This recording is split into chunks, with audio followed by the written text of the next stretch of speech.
नमस्कार दोस्तों, आपका स्वागत है बायोग्राफिक नेशन में। तो आज हम बात करने वाले हैं भारत के सबसे प्रसिद्ध धावक मिल्खा सिंह के बारे में। मिल्खा सिंह आज तक भारत के सबसे प्रसिद्ध और सम्मानित धावक रहे हैं। कॉमनवेल्थ खेलों में भारत को स्वर्ण पदक दिलाने वाले ये पहले भारतीय थे। खेलों में इनके अतुल्य योगदान के लिए भारत सरकार ने इन्हें भारत के चौथे सर्वोच्च सम्मान पद्मश्री से भी सम्मानित किया है। पंडित जवाहरलाल नेहरू ने भी मिल्खा सिंह के खेल को देखकर इनकी तारीफ की है। मिल्खा सिंह का जन्म अविभाजित भारत के पंजाब में एक सिख राठौर परिवार में 20 नवंबर सन 1929 को हुआ था। अपने माँ बाप की कुल 15 संतानों में से वह एक थे। इनके कई भाई बहन बाल्यकाल में ही गुजर गए थे। भारत के विभाजन के बाद हुए दंगों में मिल्खा सिंह ने अपने माँ बाप और भाई बहनों को खो दिया था। अंततः वह शरणार्थी बनकर ट्रेन द्वारा पाकिस्तान से दिल्ली आए थे।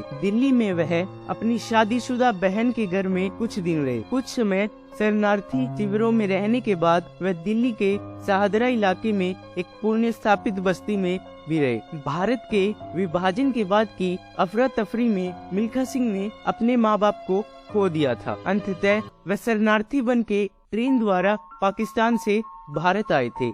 ऐसे भयानक बचपन के बाद भी उन्होंने अपने जीवन में कुछ कर गुजरने की ठानी। एक होनहार धावक के तौर पर ख्याति प्राप्त करने के बाद उन्होंने 200 मीटर और 800 मीटर की दौड़े सफलतापूर्वक की और इस प्रकार भारत के अब तक के सफलतम धावक बने। कुछ समय के लिए वे 800 मीटर के विश्व कीर्तिमान धावक भी रहे। कार्डिफ, वेल्स, संयुक्त साम्राज्य में 1998 के कॉमनवेल्थ खेलों में स्वर्ण पदक जीतने के बाद खेल विश्व में इन्हें जानने लगे। इसी समय पर इन्हें पाकिस्तान में दौड़ने का न्योता मिला, लेकिन बचपन की घटनाओं की वजह से ये वहां जाने से हिचक रहे थे। लेकिन ना जाने पर राजनीतिक उथल पुथल के डर से इन्हें वहां जाना पड़ा। उन्होंने दौड़ने का न्योता स्वीकार लिया।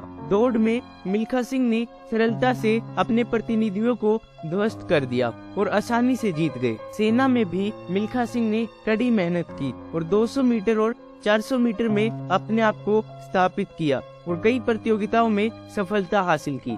इन्होंने सन 1956 में मेलबर्न ओलंपिक खेलों में 200 और 400 मीटर में भारत का प्रतिनिधित्व किया था और अंतर्राष्ट्रीय स्तर पर अनुभव न होने के कारण ये सफल नहीं हो पाए।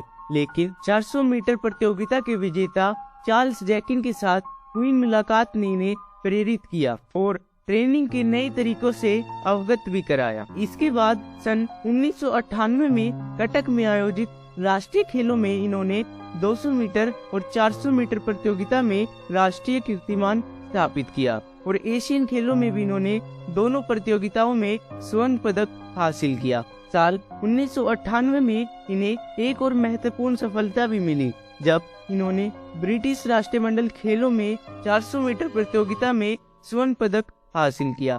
इस प्रकार वह राष्ट्रमंडल खेलों के व्यक्तिगत स्पर्धा में स्वर्ण पदक जीतने वाले स्वतंत्र भारत के पहले खिलाड़ी बन गए। इसके बाद इन्होंने सन 1960 में पाकिस्तान के प्रसिद्ध धावक अब्दुल बासित को पाकिस्तान में पछाड़ा, जिसके बाद जनरल आयूब खान ने इन्हें फ्लाइंग सिख की उपाधि दी और 1 जुलाई 2012 को इन्हें भारत का सबसे सफल धावक माना गया, जिन्होंने ओलंपिक खेलों में लगभग 20 पदक अपने नाम किए।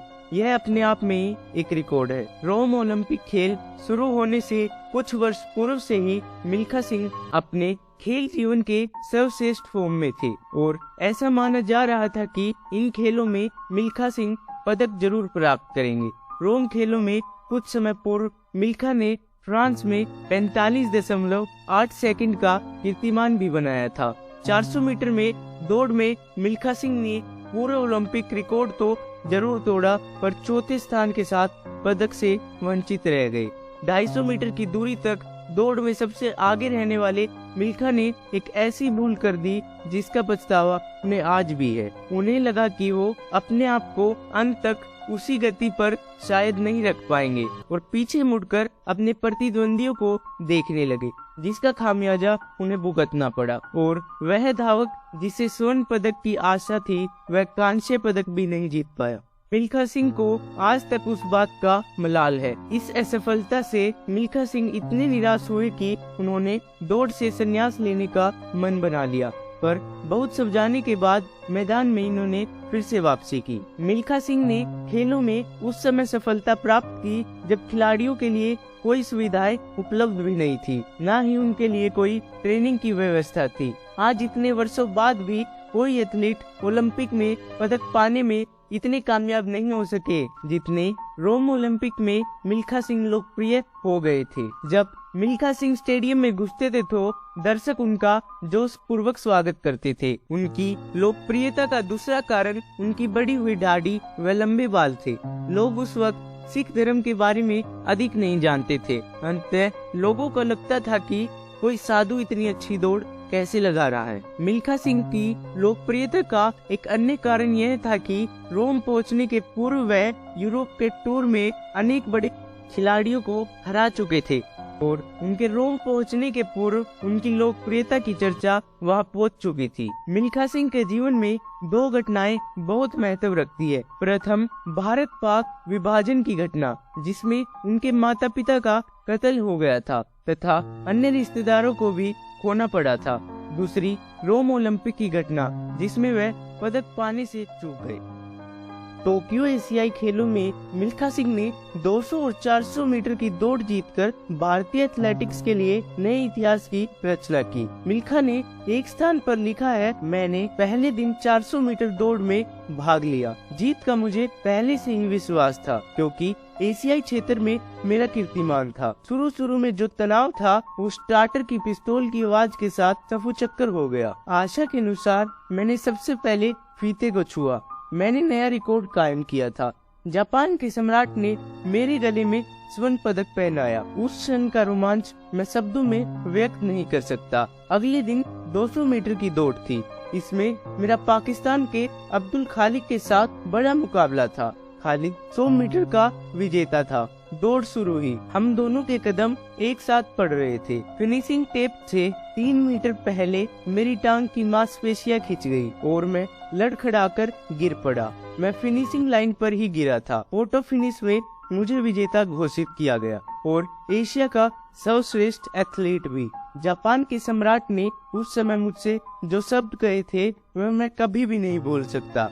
उन्होंने मुझसे कहा था, दौड़ना जारी रखोगे तो तुम्हें विश्व का सर्वश्रेष्ठ स्थान प्राप्त हो सकता है। दौड़ना जारी रखो मिल्खा सिंह। और मिल्खा सिंह ने बाद में खेल से संन्यास ले लिया और भारत सरकार के साथ खेलकूद के प्रोत्साहन के लिए काम करना शुरू किया। मिल्खा सिंह ने अपने जीवन में बहुत से रिकॉर्ड और पुरस्कार भी अपने नाम किए हैं। तो चलिए जानते हैं। इन्होंने सन 1958 के एशियाई खेलों में 200 मीटर एवं 800 मीटर में स्वर्ण पदक जीता और 1958 के एशियाई खेलों में ही 400 मीटर में प्रथम स्थान प्राप्त किया और उसके बाद इन्हें सन 1959 में भारत सरकार द्वारा भारत के सर्वोच्च चौथे सम्मान पद्मश्री से सम्मानित किया गया। इसके बाद इन्होंने सन 1962 के एशियाई खेलों में भी 400 मीटर दौड़ में प्रथम स्थान प्राप्त किया और सन 1962 में ही एशियाई खेलों में रिले रेस में भी प्रथम स्थान प्राप्त किया और इसके बाद सन 1964 में इन्होंने कलकत्ता राष्ट्रीय खेलों में 400 मीटर की रेस में दूसरा स्थान प्राप्त किया। मिल्खा सिंह ने 18 जून सन 2021 को चंडीगढ़ के पीजीआई MR अस्पताल में अंतिम सांस ली। वे कोविड से ग्रस्त थे। 4-5 दिन पूर्व उनकी पत्नी का देहांत भी कोविड से हुआ था। मिल्खा सिंह भारत के सर्वश्रेष्ठ एथलीटों में से एक थे और हमें उन पे गर्व है। धन्यवाद दोस्तों। इसी के साथ हमारी ये वीडियो यहीं पर समाप्त होती है। मैं आशा करता हूँ कि आपको हमारी ये वीडियो पसंद आई होगी। ऐसी और भी इंफॉर्मेटिव वीडियोस पाने के लिए हमारे चैनल को लाइक व सब्सक्राइब जरूर करें। धन्यवाद दोस्तों।